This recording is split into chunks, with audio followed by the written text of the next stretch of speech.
Thanks. Great to be here. My name is Marty Otanez. I'm chair and associate professor in the anthropology department here at CU Denver. I'm a first-generation college student, or was a college student, and a faculty member of color. My father's from Ecuador, so most of my work in the last couple of years has been related to DEI, trying to understand how what the university says it wants to accomplish with DEI, how it contrasts with what's actually happening in the trenches. So I'm excited to be here with a few co-facilitators, and we'll have you go next. Great. I'm Maria Busek. I am a professor of art history in the College of Arts Media, and I am a union baby. I grew up in Detroit, and so most of my family came up in the union, and part of why I'm involved is not just because I work on activist art, it's what my research area is, but also because I helped to unionize the graduate teachers and research assistants at the University of Kansas when I was in graduate school there, a right-to-work state, which was not easy. But we did it, and so I know that miracles can happen when we organize, and so that's why I'm here to, help introduce our folks. And so, without further ado, Marty and Jim are going to talk about what we're doing here, about the history of this place. So if y'all want to take it away. Perfect. Go for it. And then before, I'll have you start, and then before you go into the facility and then the collaboration, we'll do a land acknowledgement. So just introduce yourself and we'll do a land acknowledgement. Okay. Talk about the house now. Sure. Okay. Hi everybody. How you doing? All right. My name is Jim Walsh, and I teach in the political science department at CU Denver. This is my 25th year here, and if you count graduate school, this is my 28th year here on this campus.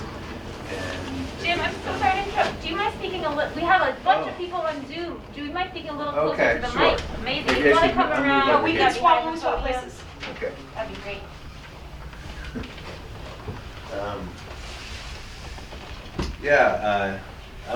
I'm a union baby from Pittsburgh.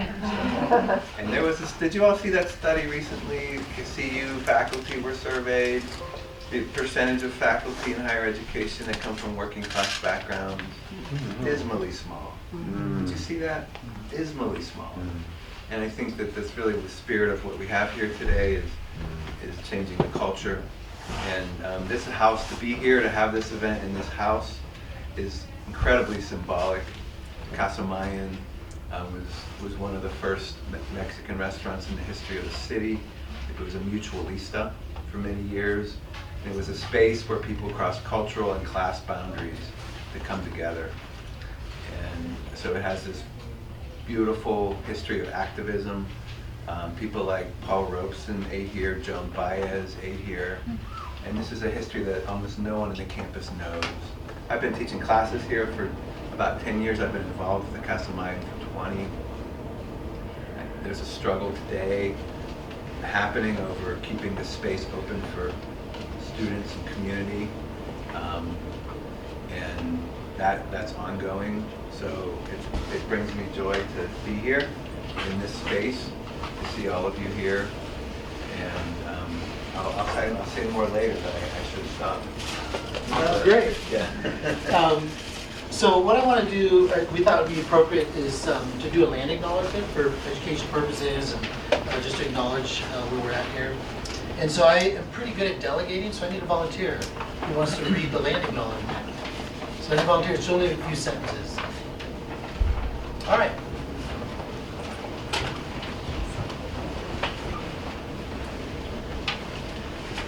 And what's your name? My name's Terry Burnside. Terry, excellent. Thank you, Terry. Appreciate it.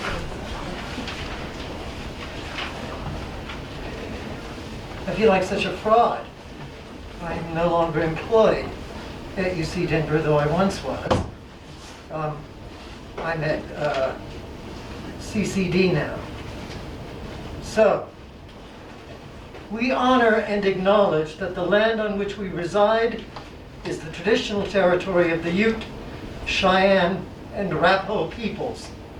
We also recognize the 48 contemporary tribal nations that are historically tied to the lands that make up the state of Colorado. We honor elders past, present, and future, and those who have stewarded this land throughout generations. With deep respect, we formally acknowledge that the painful history of genocide and attempted cultural erasure of the indigenous population. We also recognize that government, academic, and cultural institutions were founded upon and continue to enact exclusions and erasures of indigenous peoples. May this acknowledgement demonstrate a commitment to working to dismantle ongoing legacies of oppression and inequities and recognize the current and future contributions of indigenous communities in Denver and Colorado. And this is especially important, of course, today, since yesterday was the 158th anniversary of Sand Creek. So, thank you, all indigenous peoples in hearing of my voice and out of it, for allowing me to be your guest today and every day. Thank you. Really appreciate it. So I think I would be remiss not to mention a little bit more about myself. Marty, can you lower the blind for Sure. us? Thank you so much. So you stand in good company. The other facilitators, Jim and Maria, have this background. In the year 1997 to 2000, I was a full-time labor organizer and a member of the bargaining committee at the local level and statewide level in California, the University of California. And that experience shaped a lot of academic work I do. And really what it comes down to, in terms of anthropology as a tool for social justice, how do you take power away from those who have too much of it? So just to emphasize that you're in good hands. And I think many of us prefer not to be here, but we have a crisis. And so the goal is to try to understand what's happening with this budget issue. How did we get here? What are some of the concerns? What are the fears? Where can we go from here?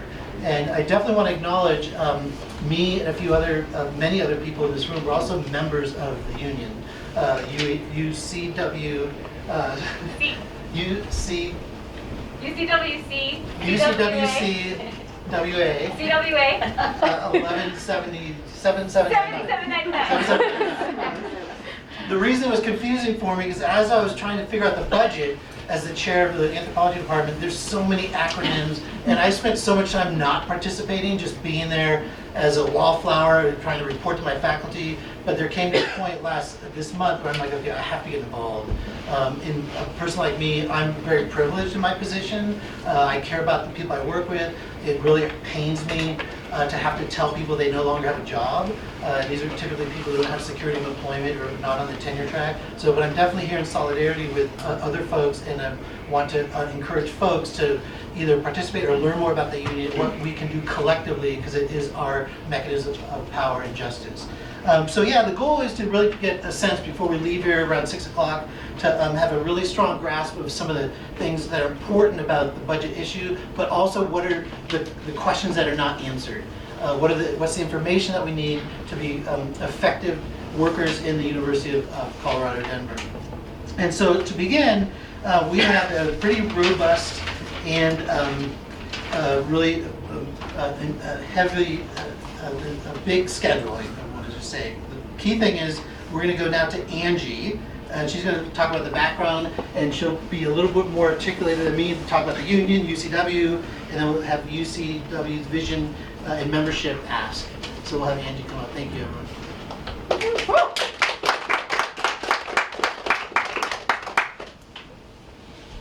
Hi, everybody.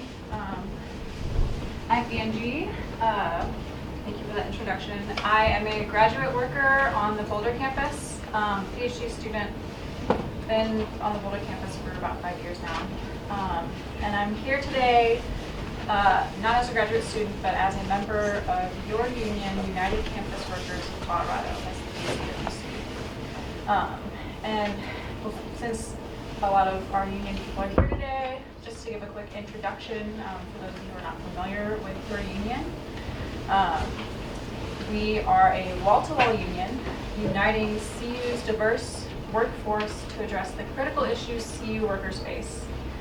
That's just in short. To break down a couple of those labor terms, a union, for one, is nothing but an organized group of employees who collectively use their strength to win a greater voice in their workplace. And when I say that we're wall to wall, what I mean is that we are organizing nearly every employee of the CU system, and this is regardless of job classification, campus location, or seniority. And specifically, as alluded to earlier, we are a local affiliate of the National Labor Union Communication Workers of America. Our mission as an organization is to champion and defend the interests and well-being of all university labor, as well as build and sustain social and economic justice in our workplaces and in our communities. You'll hear a little bit more about this later, but we've already made some big changes at CU for the better. For one, something that I was involved with, we want a fee waiver for all graduate students on the Boulder campus. It's a $1,000 to $2,000 a year raise, which is huge. And we did this by escalating direct actions, including a week-long sit-in in the Regents building, very similar to what we're doing here today. We also won 8% raises for UCCS Colorado Springs workers after delivering our Fight for $15 petition. Before that, the minimum wage at Colorado Springs was less than $15 an hour. And we also want a seat on the Boulder City Council. And we want to keep doing stuff like this, which is where we're organizing. And so short-term vision, that looks like just continuing to fight for workers on every campus, including CU Denver, of course, that's why we're here. And for every trade. So we've done a lot of organizing as graduate students, and we need to start building power with postdocs, non-tenure track faculty, custodial and dining staff, anyone who works in CU on any of these campuses. And long term, so CU is the largest employer in the state, which means that we have the potential to be a real political force in Colorado. And once we build that power, what we decide to do with it is up to us, because we, the workers of CU, are our union, United Campus Workers Colorado. To build that power necessary to make these changes, we need every worker at CU, including all of you here today, if you're not already, to be a part of this movement and join your union. Yeah, and you can do that with me. I'll have my laptop maybe like around the corner by the food. Feel free to hop in and out at any time. Yeah, I'm open ready for you to do that. So yeah, join your union today. Happy to see you all.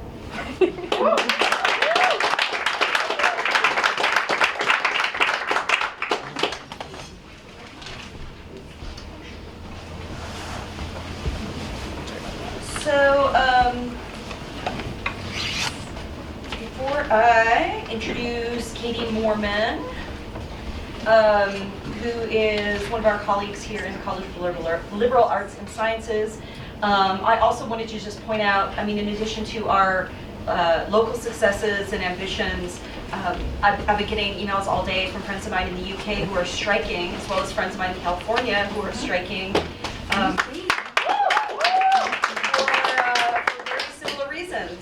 To the kinds of problems that we've been having in the CU system. And there's a phrase that the British strikers have been using that felt really poignant to me, where one of their slogans is, our working conditions are our teaching conditions. Our working conditions are our learning conditions. And I feel like that's something we don't oftentimes vocalize. So anyhow, without further ado, I wanted to welcome Katie, who is right here.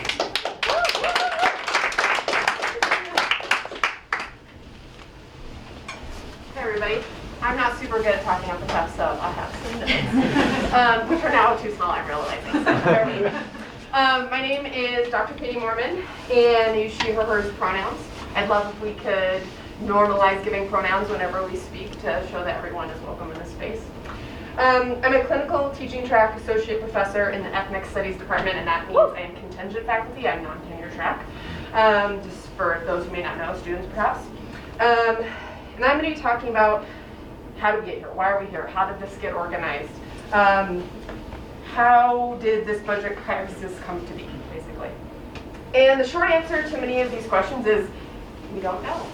And we don't know because the administration, upper administration, is not being transparent. It is not being transparent about the budget crisis, and we'll call it a budget crisis, although it very much is.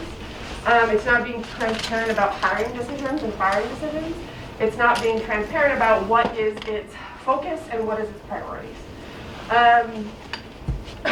Despite this lack of transparency, I know everyone in this room has felt the effects in some way, shape, or form. And this is evident early in the semester, each college at CU Denver was told that they need to make cuts to their budget. And each college was able to make decisions about how they do this. In CLAS, the college of which I am a part of, that meant cutting 65 courses out of the spring course schedule. And that means it affects the most vulnerable workers on campus. It affects contingent faculty, it affects instructors who are getting classes semester to semester, it affects student instructors, student workers. Other examples, I mean, this is one major example, but there are plenty of others. Many of us keep hearing from the top that there's no money. We hear that refrain over and over. There's no money, there's no money, there's no money. But we don't hear any more than that.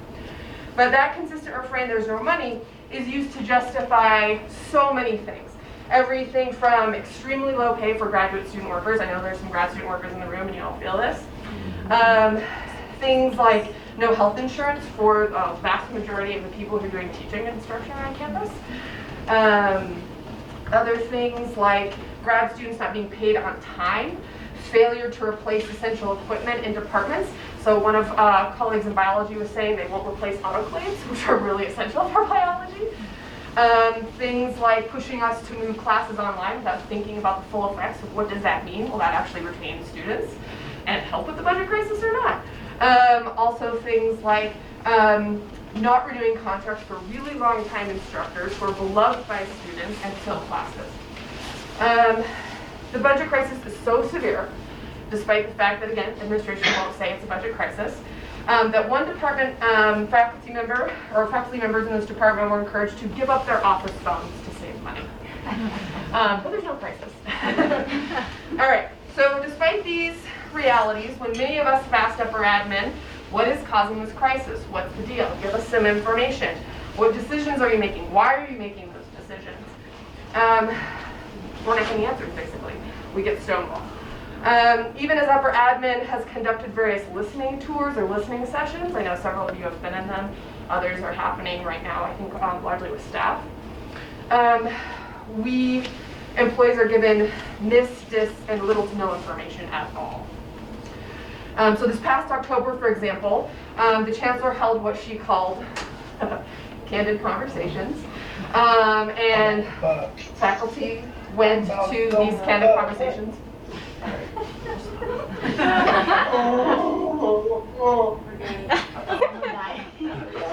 Sorry, friends. No. Okay, so these candid conversations were had with the chancellor in October. Faculty came and asked a lot of questions. And she was asked questions like, what's going on with the budget? What are the priorities that you have for schools and colleges? Who are you prioritizing? Who are you not prioritizing?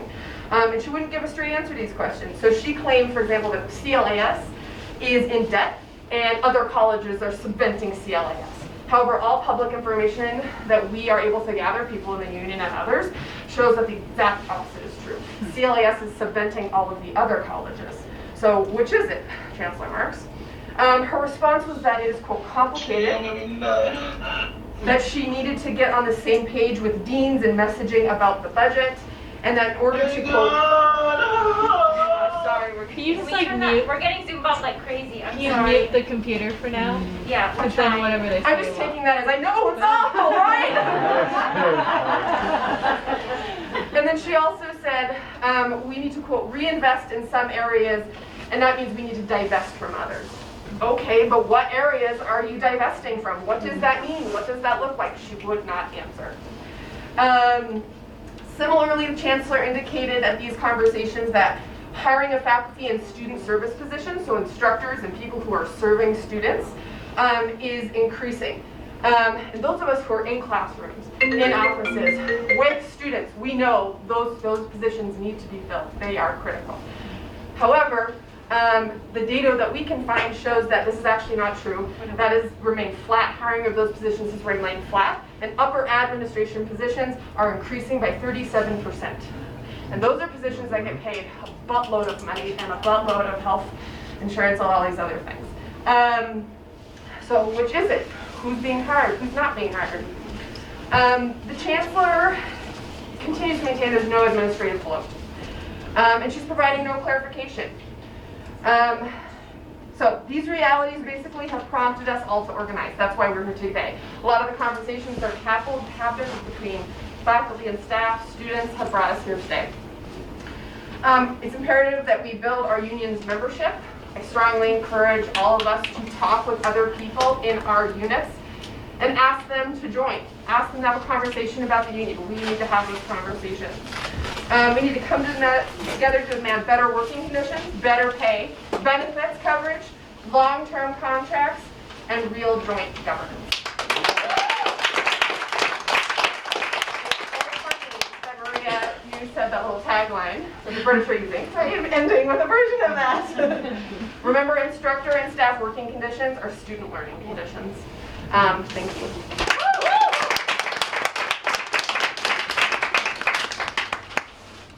Sorry, folks, we locked the meeting, so no one else is coming. We got Zoom bumped about 3 times, so that means we're doing something important. We're doing something important.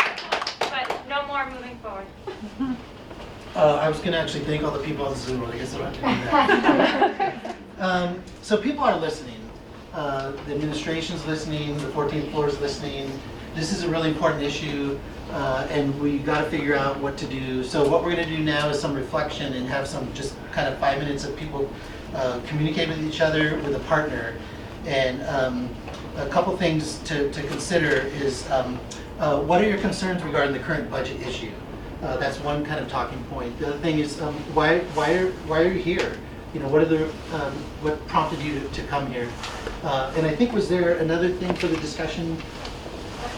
Yeah, so those 2 things, if you want, just turn to someone next to you and, you know, introduce yourself, and the key thing is just to share some details about why you're here, what are some concerns, if any, regarding the current budget situation. We'll take about 5 minutes for that. All right. So who wants to share what you learned, what was interesting, something that maybe you didn't know about with the discussions you saw? We'll keep it for some. Yes. Well, I'll go. So we're both union members already. We're both in liberal arts. And I'm in history. And I was just told, I'm a lecturer. And I was just told that next year in the history department, each lecturer will get 1 class a semester. Wow. And now I'm wondering, is that a history department thing or is that a campus thing? So there's my question. What's your name? Lee Campbell Hale. Okay, thank you. Anyone want to respond to that or have a comment, follow up? I don't have the answer, but I'm guessing that's a sure sign of what's going to be happening long term, because we have the crisis is a structural deficit. So I'm guessing people like me who are chairs are going to be having that job to say, based on what we're hearing from the upper administration, this is something that we have to relay. And it's going to be heartless and it's going to be painful. So that's why we're here. And sadly, you know, ideally with collective work, you don't want to come when the crisis is so severe, but it's also an opportunity to get people out of the woodwork. So that's, at least from my intuition, how to respond to that. There's also a parallel trend happening in the humanities where we're losing majors. And because the chancellor insists on head counting instead of student credit hour counting, that also is playing into the reduced workload. Yeah, College of Arts Media, the art history program is basically a service program. 95% or more of our students are not art history majors. And we bring in the most SEHs of any program.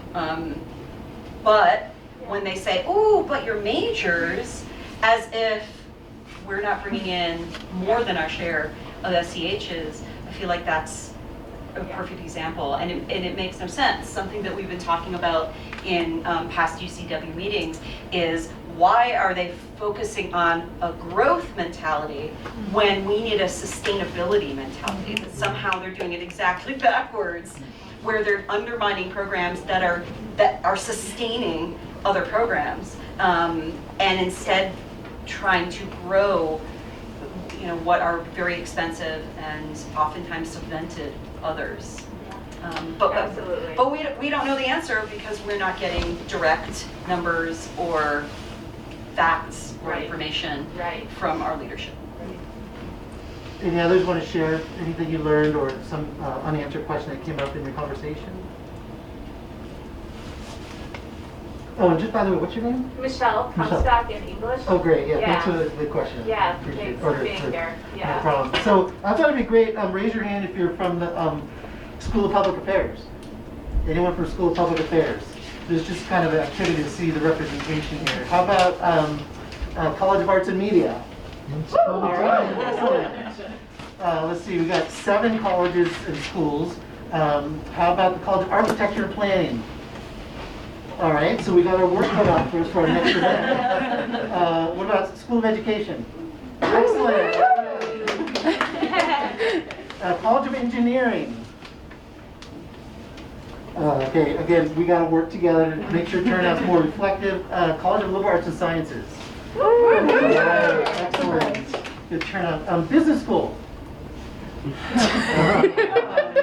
Don't rule them out, they're allies. It takes a little work. They've got the accountants. We need the accountants to see these budgets. Other organizations on the campus. Excellent. All right, thank you for coming. Clinical track professors. All right, a couple. Excellent. Thank you guys. Tenure track professors. Okay, good. We got to get more of our colleagues here. How about TAs, RAs, graduate students, undergrad students? Excellent. Thank you guys for showing up. Now, raise your hand or identify yourself if you're from the upper administration on the 14th floor. We got one. All right, welcome. Okay, as I said, we're having an impact. And I think what we're going to do now, if I look at the program, we're going to shift to Wendy. How budget shortfalls affect non-tenure track, why UCW is a vehicle for power and change. Welcome, Wendy.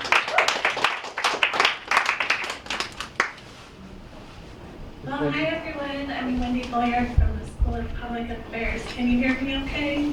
Yes. Yes. Awesome. Well, thank you all for being here today. As I join you from my home today, really wish I were there in person. It's because I tested positive for COVID for the first time on Saturday, which oddly enough came a couple of weeks after being notified I was exposed by a colleague at an in-person faculty meeting. I'm thankful for my boosters and yet worried that if I were to take a turn for the worse instead of getting better, what would happen? I'm a non-tenure track faculty member. I have no job security. I think I earned sick time, but even after 8 years at the university, I wouldn't know how to request to use it.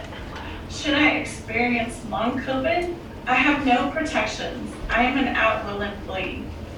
As Administrative Policy Statement 5060 explicitly states, at-will appointments are those where an employee does not have a contractual right, express or implied, to remain in the university's employ.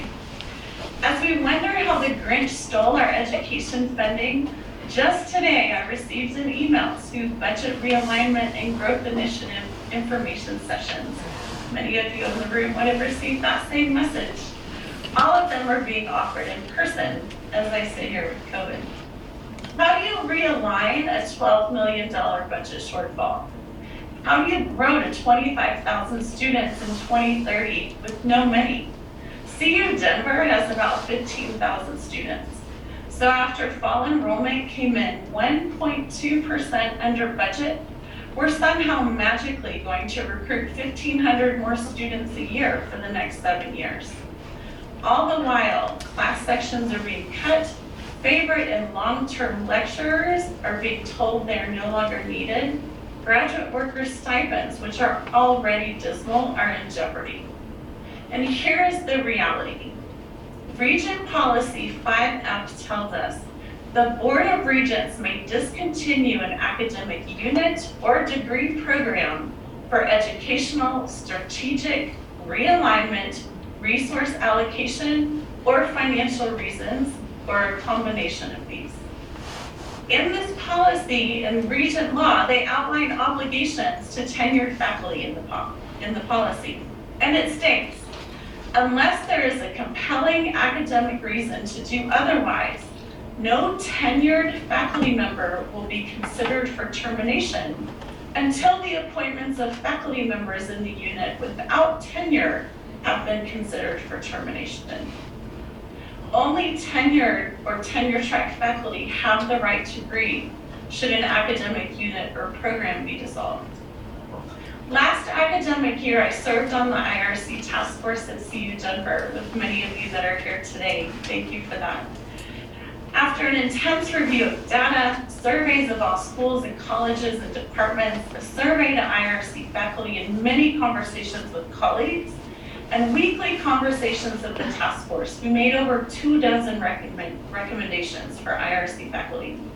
We provided budget projections for each one and presented our final report to the Chancellor and Provost in May. Only 2 of the recommendations were rejected outright: a path to tenure and sabbatical for non-tenure track faculty. This fall, the Provost provided a roadmap to consider and/or adopt the remaining recommendations. But in reality, they all come at some cost, either labor to implement or budget to support. Clearly, our fight here isn't over. At CU Denver, we believe that may be more than 30% of faculty who are awarded tenure based on excellence in teaching. They are given a lifetime appointment for excelling in what is likely 40% of their job. Yet as IRC faculty, we spend roughly 80% of our time on teaching, and we have no job security, especially precarious in times like these when we're in financial crisis. And not having job security comes with other risks. Many contingent faculty have no say in shared governance, and many argue we shouldn't. As one of my esteemed colleagues, a member of our union, one of CU's distinguished professors said, and I quote, "It is my understanding that non-tenure track faculty have no job protections and no contract that assures them of employment for even one day longer if they make an unpopular argument or vote." My being here today could be unpopular with many. I am not here for myself, but in solidarity with our student workers and so many others who don't have a seat at the table. Together, we can and we will make a difference. Let us unite our voices and demand answers for why CU Denver is faced with a budget crisis of this magnitude. Thank you all so much for being here today and standing in solidarity, because higher education works because we do.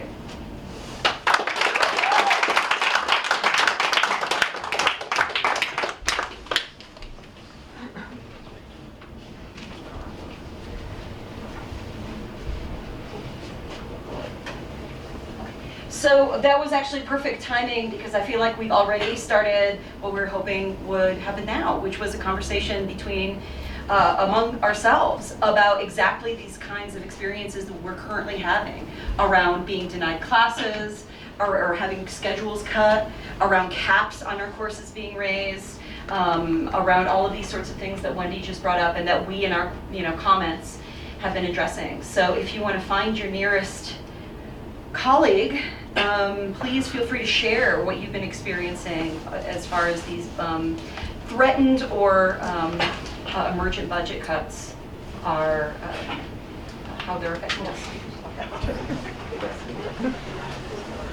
Thanks, everyone. I'm not sure what I'm going to say, but it's on here somewhere.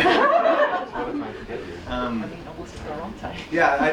want to highlight that there's a really important movement happening today, and all around this country, workers and their workspaces are refusing to put up with what they've always put up with.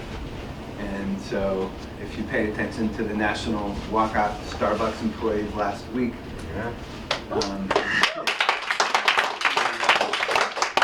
happening with graduate students in many parts of the country, Amazon workers,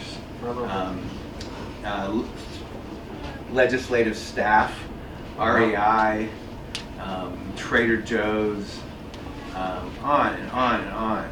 And the other reason I know something important is happening is I've taught labor for 25 years.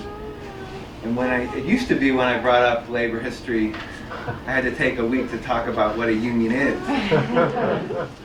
But now when I start my labor classes, I've felt that the students are teaching me what a union is. and I mean that. One of them organized the Spruce Confectioner's coffee chain in Boulder. And every week she came to class with an update and the kinds of resistance that their union was experiencing. And so they taught the class. So that's the other reason I know something important is happening. You know, people with advanced degrees in our society are socialized to believe that the word union is a blue collar thing. What a bunch of shit is that? and so one of the cultural barriers we have to overcome is people with advanced degrees need unions as much as anyone does. And another cultural barrier we have to overcome is this idea that we're separated by free institutions. And until we break those barriers and walls down, we're stuck in the same paradigm. So, you know, I listening to the speakers today has brought back kind of a lot of memories for me on this campus. I've occupied every level from a TA in 1994 to clinical teaching track in 2022, and every single level in between. The only consistent thing has been contingency. And I've signed 26 annual contracts. 26 annual contracts. And there's a little bit of a death by paper cut in that process, where you've taught for a quarter century and you have to wait for your contract to arrive in August. I was fired in 2014 for using theater to teach instead of textbooks, and I mean those thick glossy textbooks, not real textbooks. I didn't have any recourse. So the reason I'm here is the students. Students fought for my job, and that's why I'm here. So we have to remember that our strongest ally is students, so often. And I learned on that day who I work for. And it wasn't looking up, it was looking down, in that regard. But I've seen in my years here, in 2003, something called the Auraria Peace Initiative, faculty-student cooperative to resist the war in Iraq, posted flyers all over campus, marched around campus. The custodians organized in 2012 to resist the abuses that they were facing. We put on a performance, a play. The custodians told their stories playing themselves. There was a guy I used to teach with named Dan Caldwell in the history department. He would wheel around a cart of literature. He would print out this radical literature pamphlet. He would print out with cartoon characters. He would just dump them in random places around. No one knew who was doing it. Day Without an Adjunct. Does anyone remember that rally that happened about 4 or 5 years ago? So there is, don't let anyone tell you that this is a commuter campus where everyone's apathetic and doesn't care. This is, I've never felt that, and especially with the last couple of years of students that I've taught, seem to be much more versed in direct action than I've ever been. It's being in this space right now here is almost a spiritual experience, is being here, occupying this space. So I think that there's this tension, isn't there, and we talk about it in political science, between the politics of respectability, where you're politely asking for a seat at the table, and you call yourself an association, and the politics of disruption, where you're simply not going to put up with it, and you're going to disrupt and get attention in that way. And so I think that that there's an appetite for some nonviolent disruption, and lecturers, students can be right out front in this, people most vulnerable. So that's really all I wanted to say, everyone, and just honored to be here and to be among all of you. And I know some of you, but many of you I don't know, and I hope to meet tonight. I'm honored to be invited to speak, and let's do this.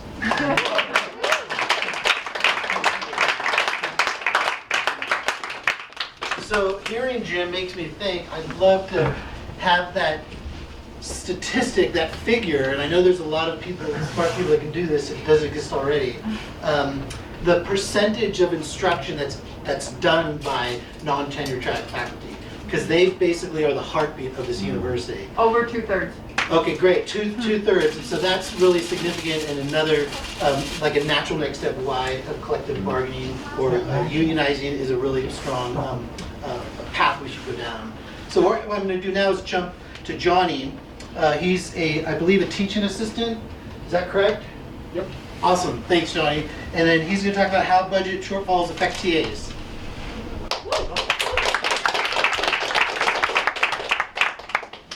All right, glad to be here, everybody. I'm Johnny. He is. I'm a PhD student at the geography department, and I am an adjunct instructor as well as the lead TA LI for our department. So, got a couple of hats that I wear. So, a quick introduction as why I'm here and why I joined our union is I started my master's program in 2017, back just when Colorado was starting the explosion in cost of living. Since then, cost of living has jumped about $400 or $500. The average one-bedroom apartment here in Denver is $1,400. We, our TAs, as TAs, are paid about $1,000 per month. So if you look at the percent of costs that our university is paying us, we're at like 140% of what we make would go to living.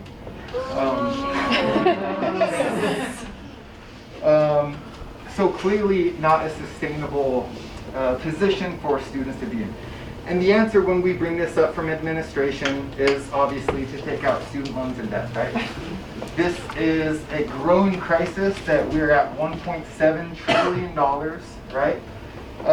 And besides kind of the politics of austerity, of cutting less and less, defunding education, all the stuff that we know, there's also ulterior motives to this that is spoken about by one of my heroes, Wilson Gilmore, if any of you know her. She writes about this in her book, Abolition Geographies, where she talks about student debt as a social control. And in this essay, she talks about in early 1840s, a lot of the Ivy schools, Dartmouth particularly, was giving out scholarships to poor farmers' kids, right? Bring them in, give them an education with the hopes that they would move west as clergymen so that they could help establish colonial manifest destiny stuff, right? Fittingly with the land recognition that we did at the beginning of that. A couple of years into this program, however, they recognized that the number of clergymen were not soaring of people coming out here and establishing the West, right? So their intended purpose of giving all of these students a free education was not playing out as intended. What was happening instead was not that people didn't want to be clergymen. There were some that were clergymen, but most of them just liked learning. They wanted to be philosophers, historians, artists, right? learn about political economy. And so what they did instead was to tie that to a type of a program that if they went and they got an education and they didn't become clergymen, that they would have to turn around and pay back that debt in full, right? So kind of this early prototype of student debt that has since been unleashed since the 70s. And then since that, so they instituted this program of student debt, of attaching a price tag to an education in order to control the population, right? So this isn't just about a budget. This isn't just about saving money for the administration, right? There are ulterior motives of why austerity logics, right, come into play. So for us as TAs, this is immensely important.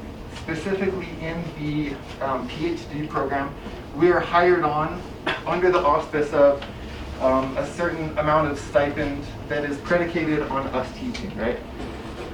In the college architecture and planning program, I know that over 60% of their classes are taught by adjunct instructors, which clearly we don't have to do the math on that, right?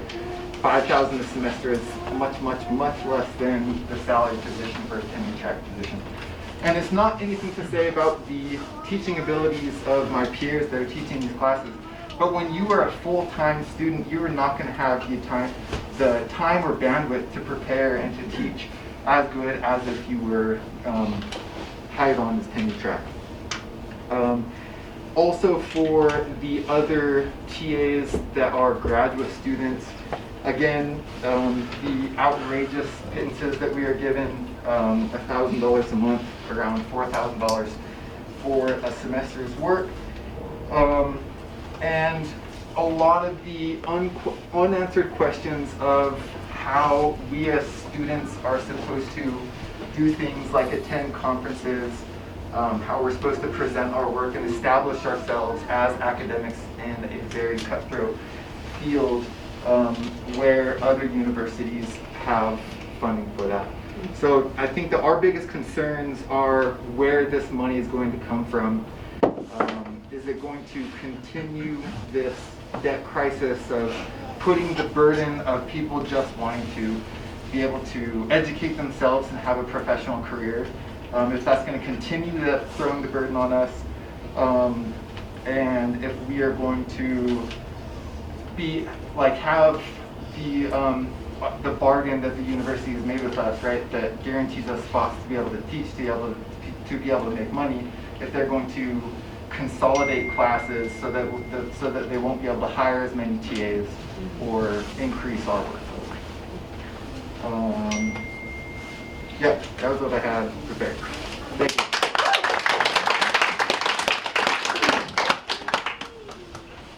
That was great, Johnny. And I have kind of a man crush on him because I believe you're an Argentinian fan for the World Cup. Yeah. That's great, I appreciate that. And hearing him talk made me think when I was doing my defense for the dissertation, you know, the culture was we feed the committee members, so I laid out the fruit, whatever. And the first committee member that came said, and this is during job actions at the University of California, Irvine, regarding the union there, UAW 2865, that one I remember. She said, I think this unionization effort is bad. It's not a good idea. You shouldn't be doing this. And I'm like, I appreciate you bringing this up, but right now I'm trying to get ready for the defense. And so I feel Johnny and others in their positions are going to be targeted and feel pressure. So we need the solidarity, we need the collective effervescence to be able to support people like Johnny and others. So we're going to now go to a video, and this is a video by Edwin and Alyssa, and they are research assistants. They're resident assistants. Oh, sorry. Yeah, so they're undergrad workers in the dorms in Boulder. Excellent, thank you. Hey everyone, I'm Edwin MacArthur. I use he, they pronouns, and I'm an RA in Libby Hall. I'm Alyssa Ripley. I use they, them pronouns, and I am an RA in Hallett Hall. I've been organizing with UCW since my sophomore year, which was the COVID 2020 to 2021 year. I saw success organizing when we got hazard pay for all RAs across campus, and we also got better PPE for our request from the university. But I mean, even when there's not like an pandemic actively going on, we aren't really like compensated well, if I mean arguably not at all for the work that we do. As opposed to other universities, we get paid strictly in housing and food and maybe a crunch bar in our mailbox once a semester with a thank you note. And I mean, the responsibilities and the job of being RA is like you're basically you're a first responder before even like the formal first responders get there. Paramedics, cops, firefighters get there. Like we're there on the scene. We're the first point of contact with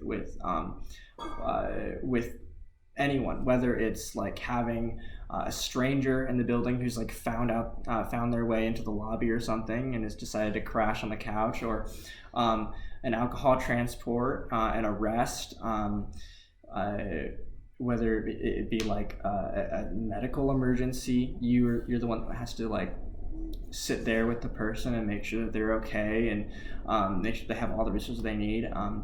Mental health crises are a big thing on campus as well, and these are things that we have to be dealing with like constantly, whether it's 3 in the afternoon or 3 in the morning. Like you're there for these people, and we don't get paid for that, unlike other competitive universities like even at CSU. So last spring we had a postcard campaign to our director of residence life, where we just had over 100 RAs write out like why having our stipend reinstated would be beneficial to us, how that would help us individually, and how that would help us like in our role as an RA. And in response to that, we got 2 $50 installments of campus cash, which campus cash is money that basically can only be spent on campus at little markets that like have food and like maybe Tylenol kind of thing. And I mean, this semester we've been having an ongoing petition to our director, Craig Kuhnhart, to get our stipend reinstated. And if you didn't know, all CU Boulder RAs used to have a stipend every semester, just like other competitive universities like CSU, which charge just about the same amount for their room and board. They get maybe $150 every semester, and we used to do the same thing in like a tiered system. Based on how many semesters you'd been in an RA for. It disappeared mysteriously during 2008 and 2009. If anything was possibly going on then, that would be an excuse to take that away. And the university used the economy to, make an excuse to take away benefits, and then kind of just hoped that everyone would forget that they just completely disappeared, while other universities kept, actually giving their RAs benefits. And they call it like you're being paid, like you're being compensated equally, for in housing and food. When I mean, it over at Willville, like they have to take the bus down to like go get to classes, and the bus can be late, the bus can be early. They don't have the same kind of access to all of the other on-campus resources that like main campus does. But even on main campus where we are, like we don't have air conditioning during the summer, and like very shoddy heating during the winter in Boulder in Colorado.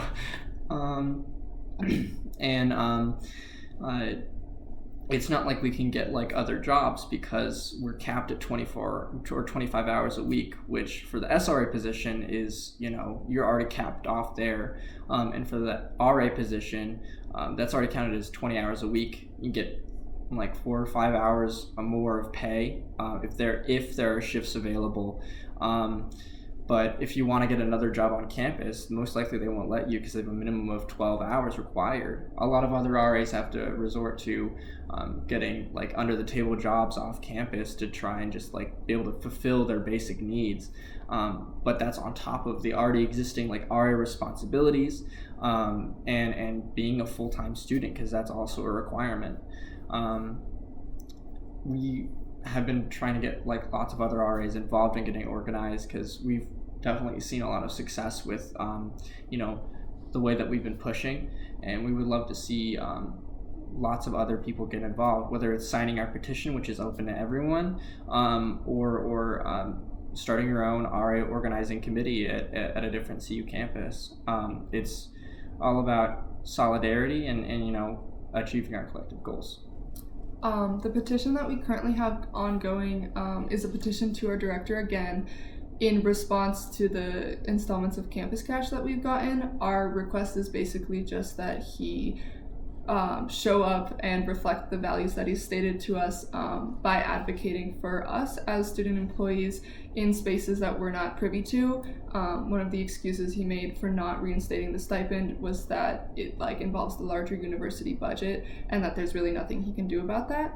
So the petition is just asking him to advocate more strongly and more effectively for us, because we can't advocate for ourselves in those spaces.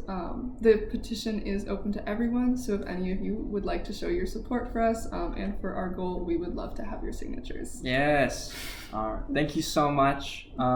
Union strong, solidarity. Have a great day. Yeah, I just love learning about sort of the supply chain of education, all the labor along the segments of the supply chain. And plus, we're not alone. We're not an island, CU Denver, we're connected to a system, and we have to think system-wide and consider how that affects us. And then I definitely want to make a plug before you leave. We still have another 40 minutes or so, but there's information in the other room about the union. I encourage you to check it out. We have organizers here. People who are members, can you just raise your hand? Talk to any of us. We're happy to tell you more, explain briefly what an organizer is. It's something that you've seen here. They have all kinds of jobs, but specifically the model is one-on-one discussions, talking to people, trying to answer questions, but then also educating ourselves about how do we create critical mass and increase our power, and of course try to ensure parity in power relations between us and the administration. So we're going to actually now go to Johnny. He's a Dylan. Oh. Yeah. Sorry about that. Dylan is a faculty member at the University of Colorado, Colorado Springs. And he's going to join us. I thought he was on Zoom. Awesome.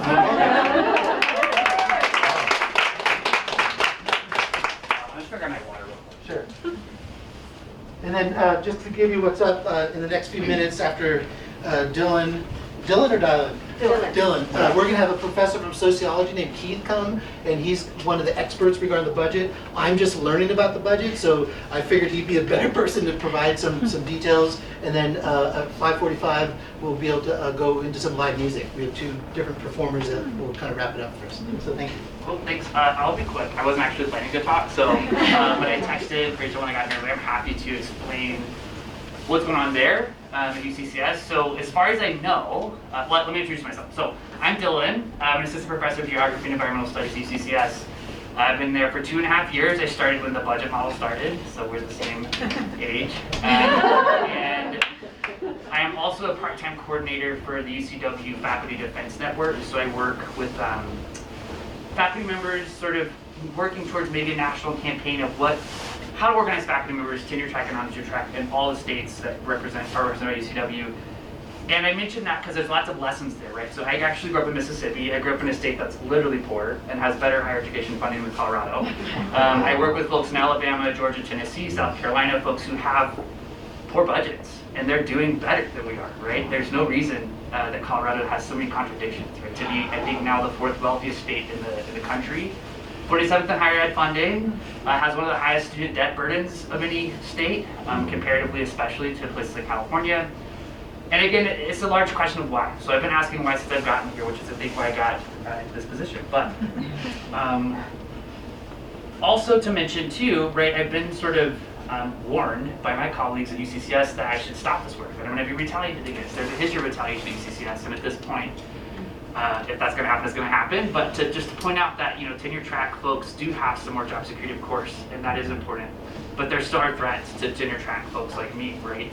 And it comes up time and time again. My chancellor has often told me to stop asking questions. My dean has told me to stop talking. And it's because I keep asking questions about this budget model. I keep asking, right?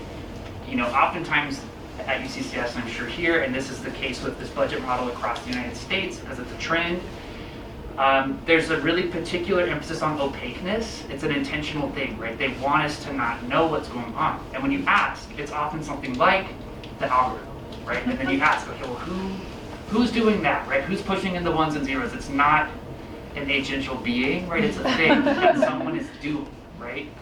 And I keep getting stolen from, right? And all that to say, just to share some experiences here really quickly, and I'll sort of wrap up. But as far as I know, UCCS sort of didn't create this budget model, but it was piloted there. So this person named Chuck Litchfield, who now works at Stanford, sort of figured out that the CU system was going this way, and he wanted to sort of see how it worked there first. So before I showed up at UCCS, it had been sort of in its experimental phase for about a year. As of last July, thanks to COVID, et cetera, it was implemented fully. And what I understand about it is that it's still being experimented. The algorithm is being calibrated here and at Boulder and at Anschutz. So I can share with you some of the outcomes since we've had it in place officially, right? So I'm in LAS, College of Liberal Arts and Sciences. We also submit every other college or university. And we actually had initially almost a $2 million profit from the budget model. It's transparent, right? We loved it. We were given 22.5 lines, a mixture of non-tenure track and tenure track lines. My department, geography, was promised a GIS line, which we desperately need. Throughout the semester, that budget profit dwindled mysteriously from 1.8 million to 600 to 400 to like who knows. And again, constantly asking like, what's happening, right? And it was this subvention process. It was a discussion about some random committee that does something about something. And when you ask who's on it, right, it's a lot of like, well, who knows? And fast forward to the summer, we lost 12.5 of those lines. Just gone. No explanation when we ask. It's essentially comes down to having been an arbitrary decision. Fast forward to just a few weeks ago, we have a new provost, and this provost is very aware that this budget model is not ideal. They're very aware of the fact that it's not working well, and they had the audacity to actually admit in an AAUP meeting that we're building the airplane while we're flying it, which, you know, they get paid too much to not fly at least, and it's disheartening, right? Again, I've been there 2.5 years. I love my work. I love my students. I am much more fortunate than a lot of other folks in terms of my precarity, et cetera, but it's bleak and it's unfortunate and it doesn't have to be this way, right? And I think, again, in working with other universities and other university systems, it just isn't that way, right? Even other universities that have the same budget model, there are issues, of course, but I think here it's particularly devastating and will be and has been, and I think if there is any silver lining, other than the moment that was talked about earlier, this kind of labor moment we exist in, I do think it's interesting that the budget model is being spun out, right? And that we're all very active. It's not happening and we're sort of dealing with the pieces. We can engage in the process. I think that's really meaningful and something to keep in mind, right? I think at ECCS, for example, a lot of our questions have turned into this budget task force, which I'm hopeful for, right? I want things to work out, but this task force is essentially hand-selected people who are in favor of it already, right? But it's something. And so just to encourage us all across the system to be mindful, again, that several folks have mentioned, we're not islands, right? We operate across this, system. We operate under the same regions. We have the same state budget. And there's a lot to learn from each other. And I think this is really exciting to me. I'm excited to see this many people here. UCCS has been really hard to organize. And I think being here, this is very exciting for me. I would love to have something like this happen there. And I think this sort of budget deficit thing, I think it's 12 million here. It's close to 6 where I am. So it's not as bad, but it's not great. And it doesn't have to exist at all, right? So with that, I will stop talking. Thank you so much for letting me talk.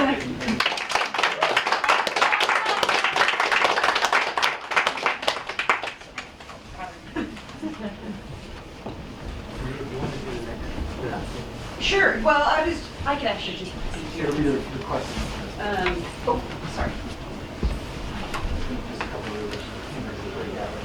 Oh, great. Yeah, I guess we have another breakout session. But to introduce that, I pulled this up on my phone. I actually saved this quote on my phone because I found myself having to repeat it over and over and over again to my leadership and sometimes to my colleagues.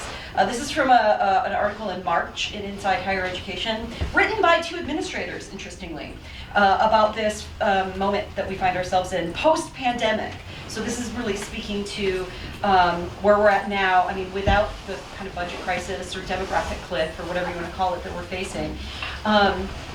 As we have continued to say yes to increasing demands, those increased levels of engagement have become the expectation for new professionals entering the field. To prove themselves, they now have to perform above already inflated baselines for success. The end result over time, unrealistically high expectations for individual performance, coupled with the institutional promises to maintain and expand student offerings without the human capital to do so. I feel like that sounds familiar to all of us. So with that in mind, we want to sort of break down into some other groups just regarding these questions of, again, not just budgets and expectations, but also what you want to change specifically from how it is that you're functioning as students, as TAs, as as faculty, as administrators, staff. So maybe find a new group. Introduce yourself to some new folks, as I just did, and we'll take about 10 minutes to talk about what's up. I'm sorry? We'll take them to 3? We need more time than that. It's not even enough to Excellent. Thanks everyone for sticking around. So yeah, we do have Keith here. He's from what I learned since I'm just kind of new with him in terms of me attending one of the board, the chair of the directing meeting. He's one of the go-to persons to speak about the budget. David Tracer recommended I talk to him. David Tracer's a colleague in my department who also has a joint appointment in health and behavioral sciences. So the budget crisis, essentially what we're going to learn is the context, a couple bullet points to think about, and then what we can do will be as we kind of wind down the day, and then we have some music. So I'm going to let Keith go, and then thank you. He's an associate professor in the sociology department. Yeah. Excellent. An incoming chair, so it's even worse. Excellent. But what it means as incoming chair is now I have a even better sense of the budget crisis, and when we're filling out that form when we're coming in of how the budget situation affects us. Well, it affects us in different ways, but one of the things is that we have our sections cut for lecturers, and which is bad for our students because that means it's one less class that they're going to get. It's bad for the lecturer, obviously, because that's their livelihood which is being cut. And it's bad for us as an institution because it means that we're not going to grow unless we can figure out how to grow by cutting courses. And that's, of course, another good model for going forward. My background, in addition to being the incoming chair of sociology, I've been on a bunch of budget committees. And I always figured it was good to be on budget committees to figure out how the sausage is made. And so I've kind of been doing that for a few years now, which is sort of the background to some of my remarks. I don't really necessarily know where to start with the budget. What I can say is I'm a representative on the budget committees from the College of Liberal Arts and Sciences. And so I sort of represent us as a college on those committees.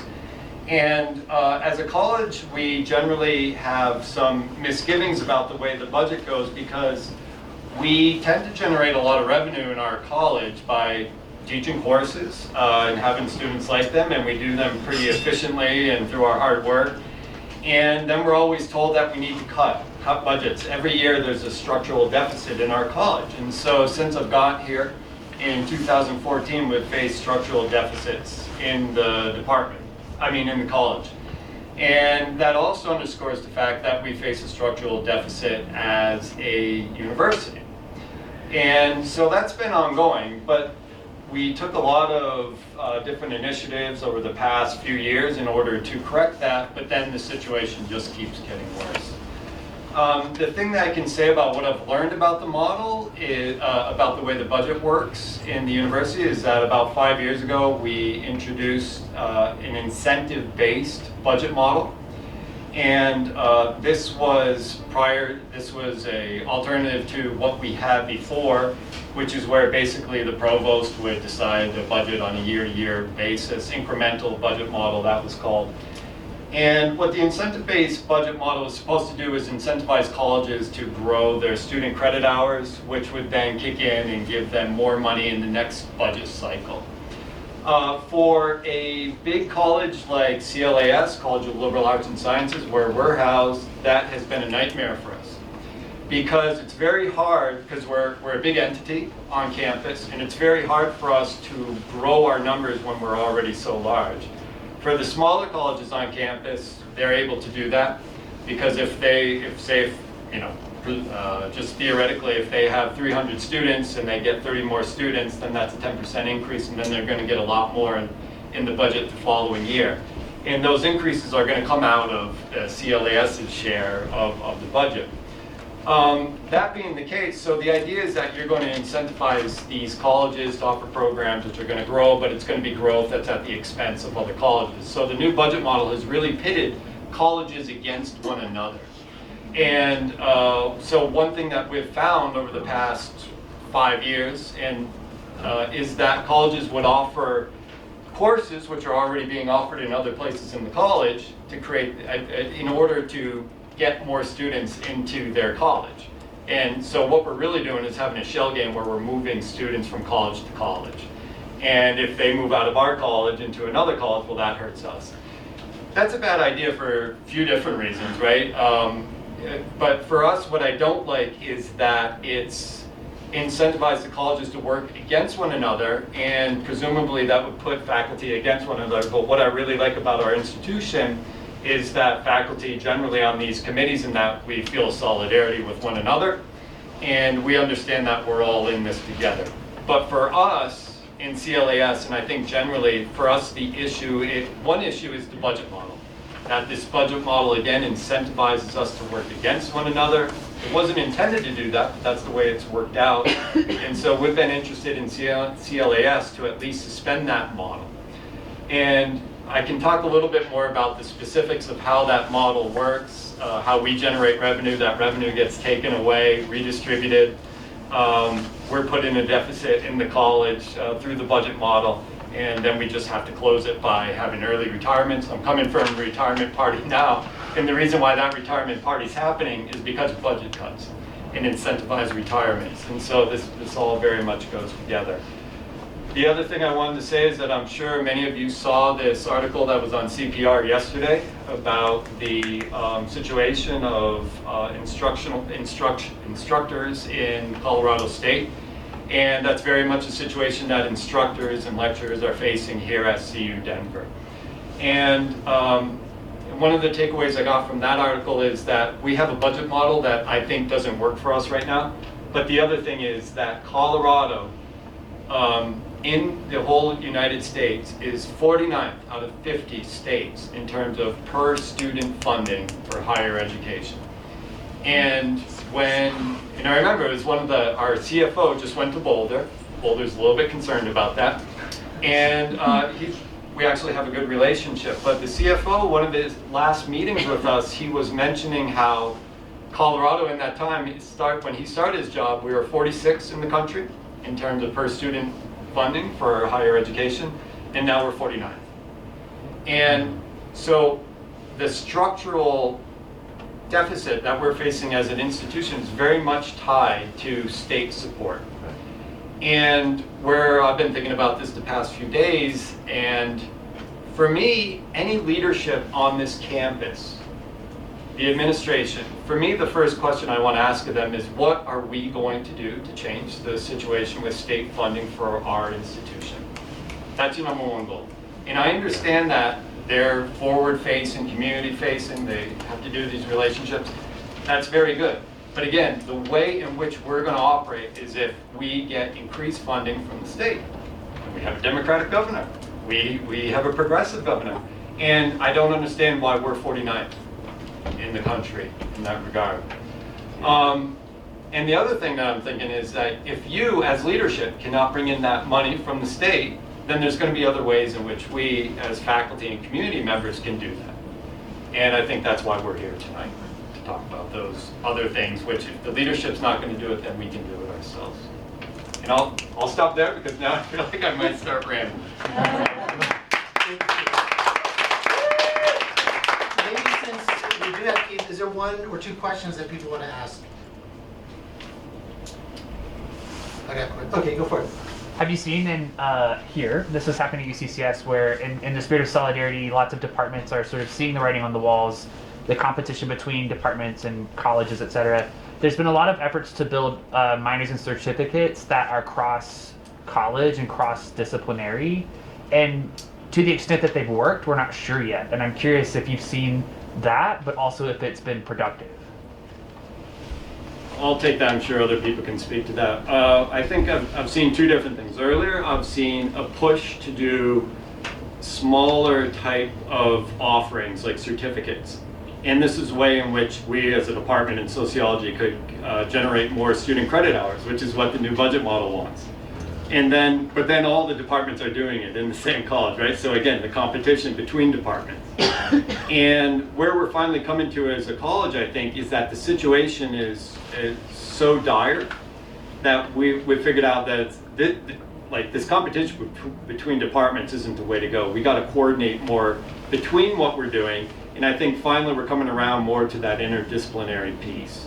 And we've had some nice new initiatives in the past couple of years in that regard, and I think that's the path forward for us pragmatically in this budget situation. I mean, I kind of look at it as two fronts. We got to do what we need to do to kind of serve our students as effectively as possible in the reality that we find ourselves, but then also do the thing to make sure that by doing that, we're not taking people's feet off the fire. And so it's those kind of two things at the same time. So I think that's where we're heading with some of our offerings.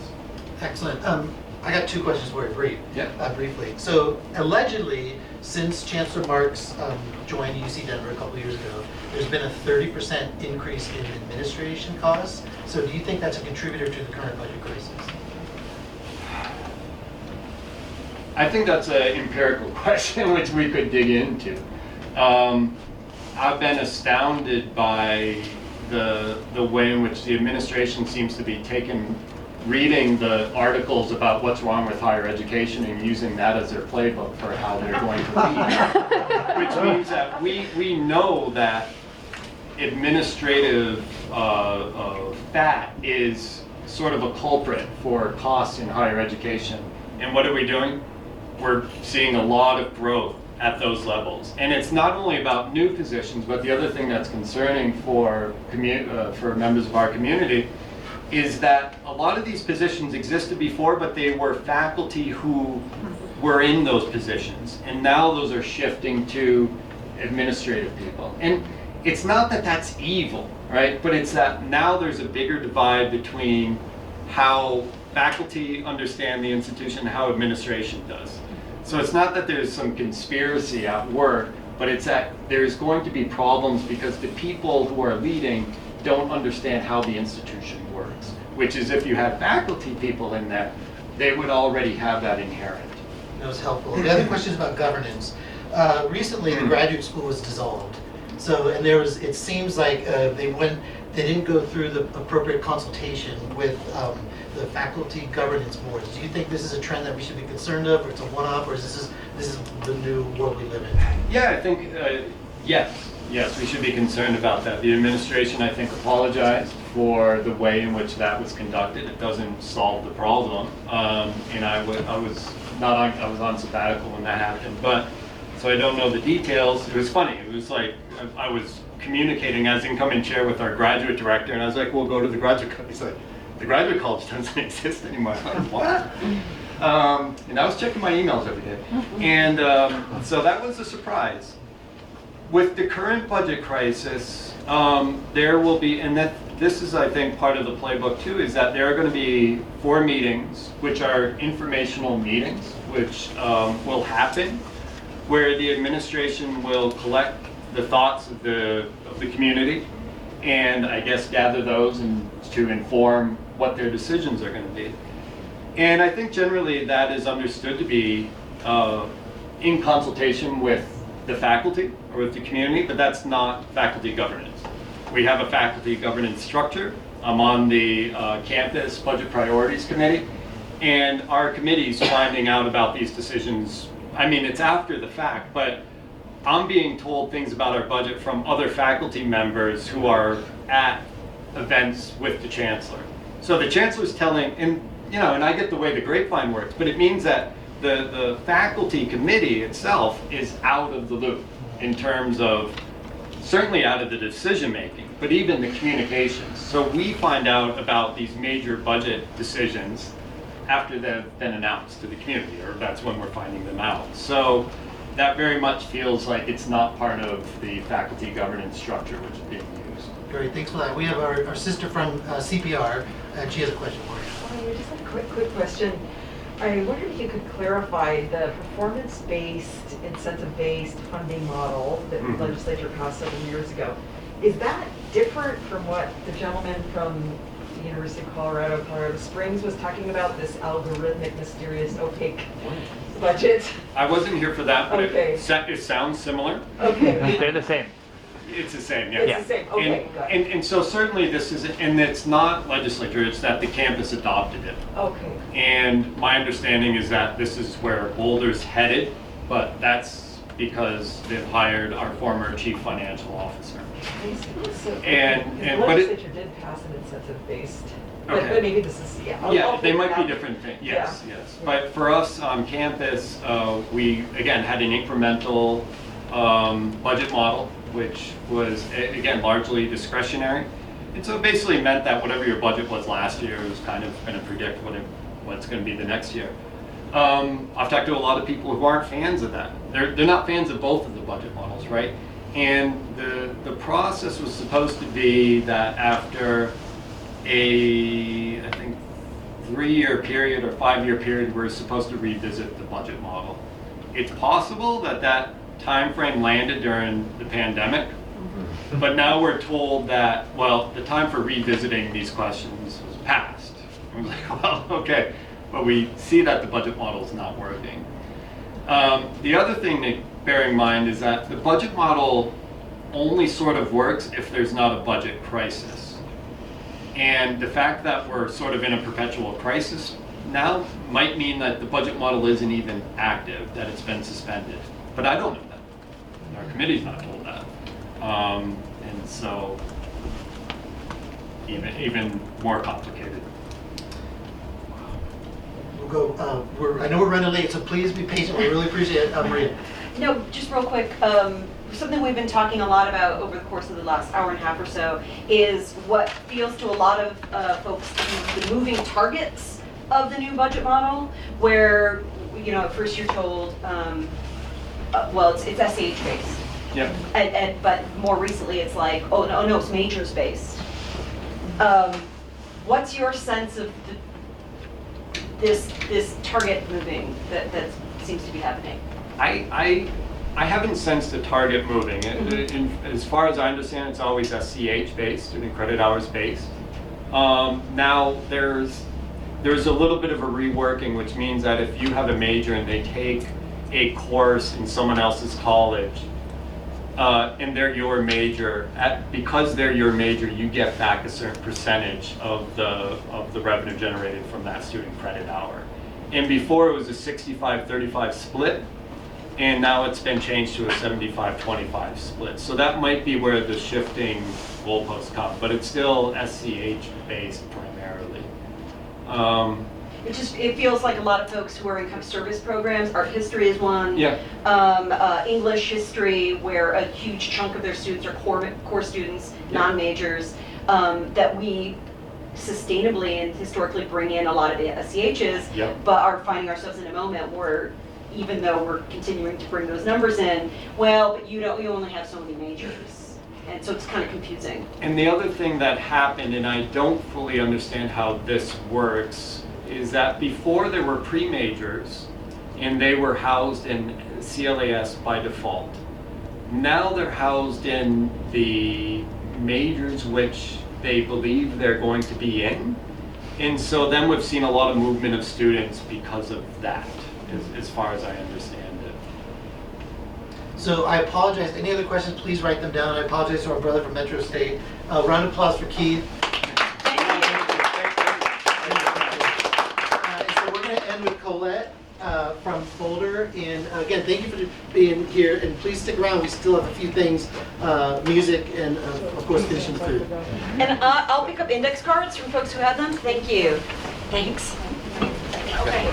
Hello, everybody. everybody. I'm here from Boulder, where we are just starting to try out our new budget model. I'm Colette Carroll. I'm an assistant professor of media studies at CU Boulder.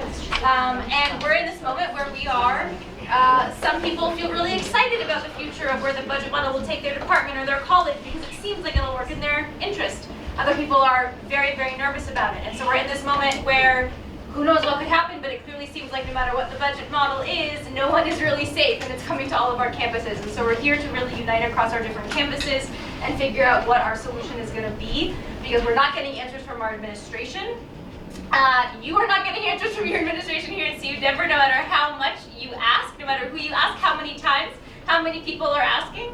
I understand the fury and the rage that there's zero transparency, and I think we're about to see something similar on the Boulder campus. And so we are here, I am here in solidarity, we are here working together in our union to try to figure out what to do next, what our next move is. So, on that note, I will say a few things. One is make sure that on your index card where you've written what you think the solution needs to be, please make sure you've given that to either me, I picked them all up, over here, or Rachel over here.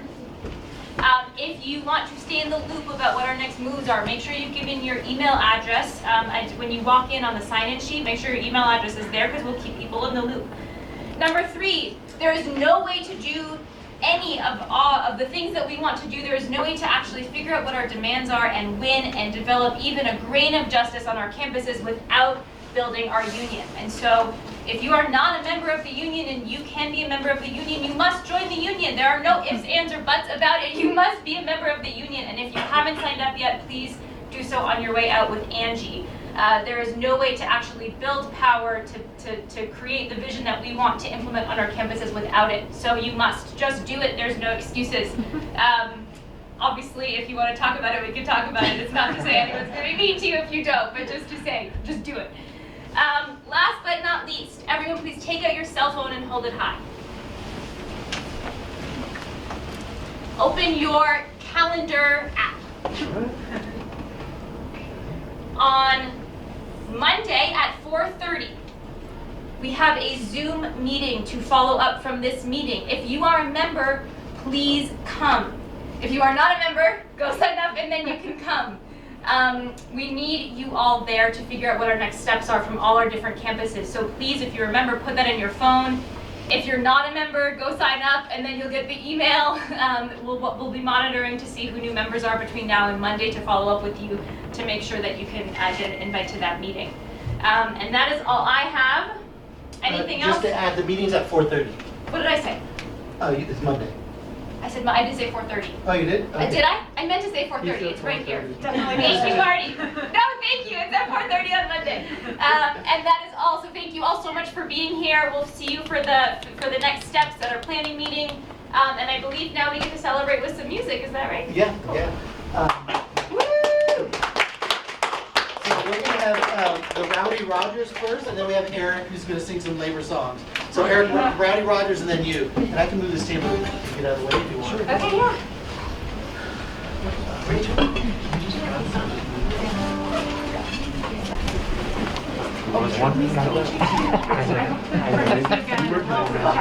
Yeah, thank you so How much. does it feel to you here to talk about it?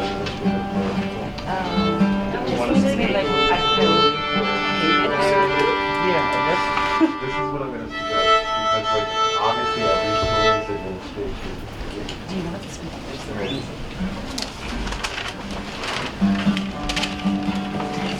I think they're talking about.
these are you're like talking about like stories that your students came up with and like how to see through the storytelling in different narratives.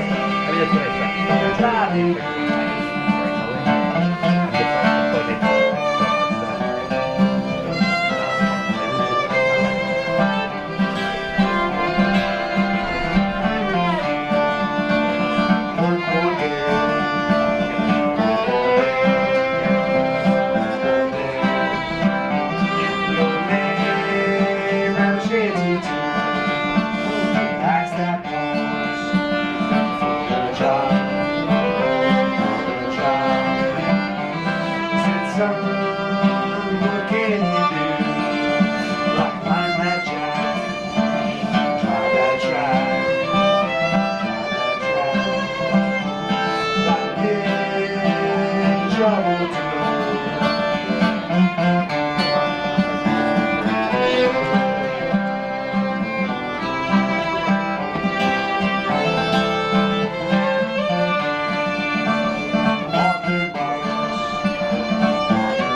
We should have cleared this into a dance floor.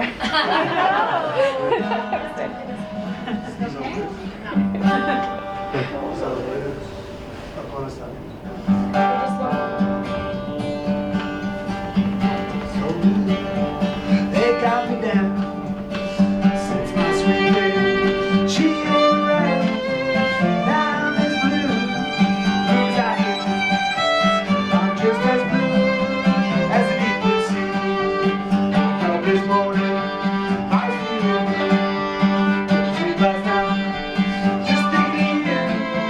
I toss and turn, tears in my eyes, just wondering why you say goodbye.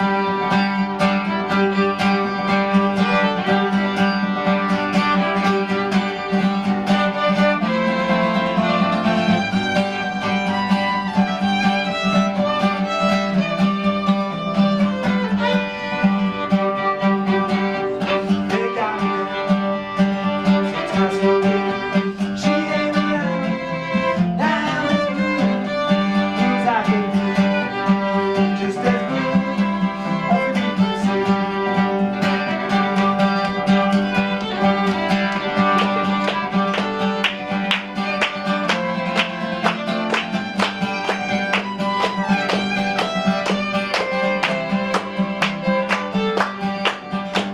She's gone. What can I do? It's too late to start anew. For true love, it's hard to find. Oh, it's too late to turn back time. So blue, they got me down since my sweet baby. She ain't around now as blue as I can be. I'm just as blue as the deep blue sea. I'm just as blue as the deep blue sea.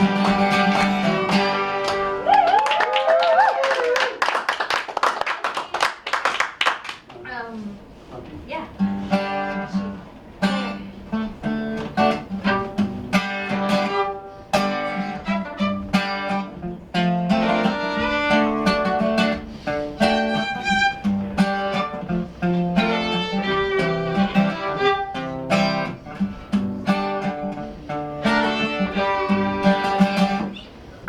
Lumpy people and dirt.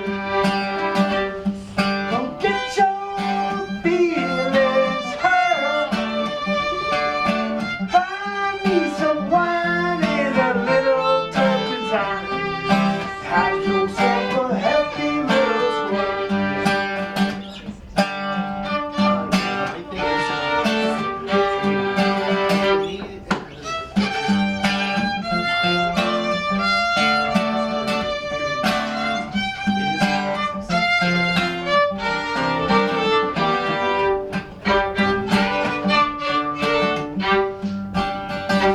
I'm gonna build myself a mountain cabin home where the sky is just a bluer shade of blue. I got everything required for a body, soul, and mind. I got water, girl, and crossword puzzles too. Don't call me up 'cause I ain't got no phone. Find someone else to pick your little bones. Find it there, you can return it. Just go ahead and burn it. Read it when you're cold and not alone. Lumpy people and dirt. Don't get your feelings hurt. Buy me some wine and a little turpentine. Have yourself a healthy little squirt.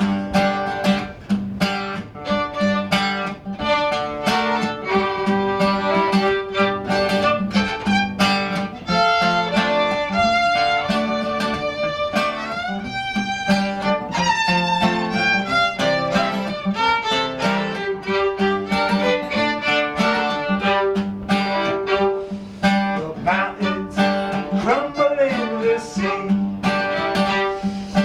Sea can turn itself to cherry wine. And when Satan's down in heaven, singing 7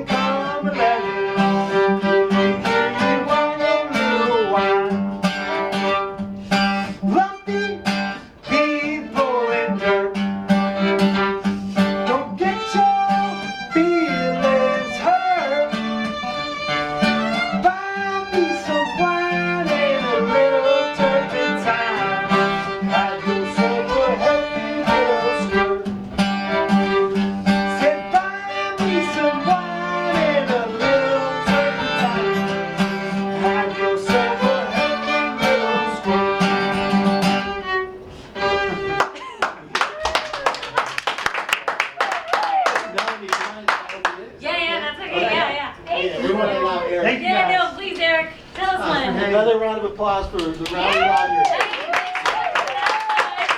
We believe in the mission. Yeah, thank you so much. Yeah, thank you. Very inspiring. Thanks. Yeah, we'll be in touch. Okay, yeah, Cool. sure. Thanks, that was great, Rob. Yeah, thanks, Marty. Well, I had a bunch of ideas. I've got to bring some labor songs. Awesome. And I've got a bunch, but I think I better cut it short. We're ready to go. And I'm not so much entertainment as inspiration. So that makes an obvious point that the labor movement, just like any other successful movement, has a huge history of song. And so there's really an option to think about. And I think ideally you put it at the beginning of the program rather than at the end. But maybe some of each, I don't know. We appreciate you being patient. Oh, I'm patient. It's all right. I was glad to listen to you. A lot of important strategy and questions shared and good information, and that's inspiring in itself if you're thinking about it, making people come back to the next meeting. But this is another idea. So I just got a couple of these. These are from history, actually.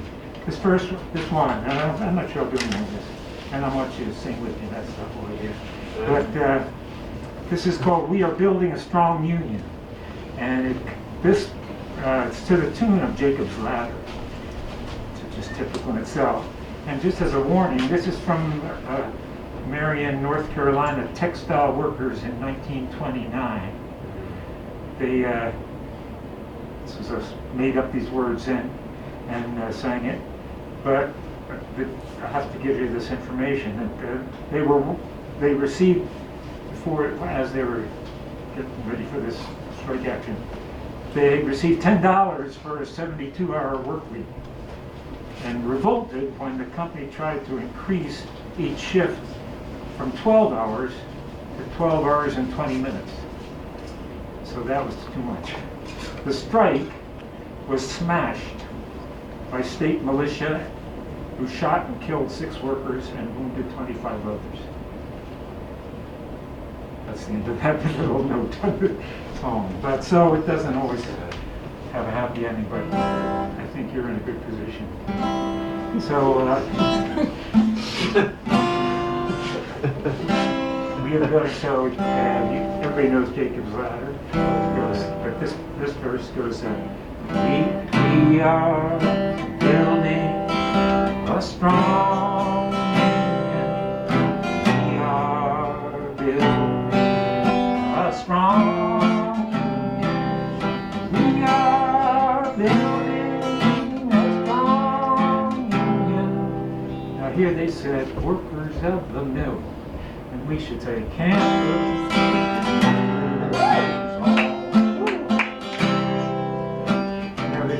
We'll go on the next verse. It says, every member makes us strong. Every member makes us stronger. Every member makes us stronger. Every member makes us stronger.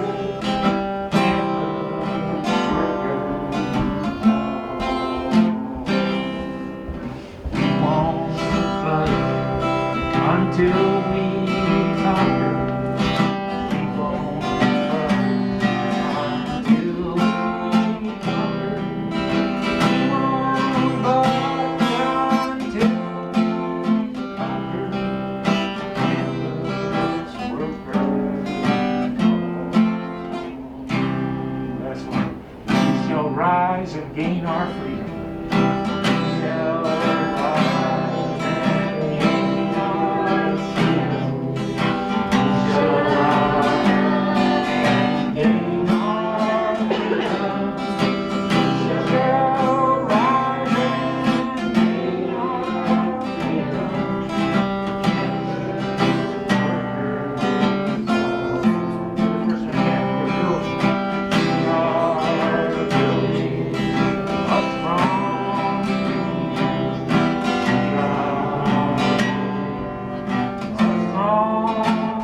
It's called Step by Step. The words come from the founding, what they call Constitution, I guess, of the American Mine Workers. Not so long ago, in 1963, so it's part of their Constitution, but and it's to an old traditional tune. I think this was actually written by somebody named Waldemar Hill and Pete Seeger together, taking the words from them. So it goes, step by step, the longest march can be won, many stones can form an arch, sing we none, and by union what we will can be accomplished still. Drops of water turn to mill, sing we none, and it's Peter Rubin, that's the whole song. Step by step, the longest march. Step by step, the longest march can be won, many stones and bones and arch. Sing we none, and by union what we will can be accomplished still. Drops of water turn to mill, sing we none. One more time. Step by step, the longest march can be won, many stones can form an arch. Sing we none, and by union what we will can be accomplished still. Drops of water turn to mill, sing we none. You can do it in parts, you know. So, All right, Eric. I think you've stayed long enough. Yeah, thank you so much. Great way to wind down. And feel free if you haven't already food. There's food up there. Okay. There's tons of, if you want to take it home.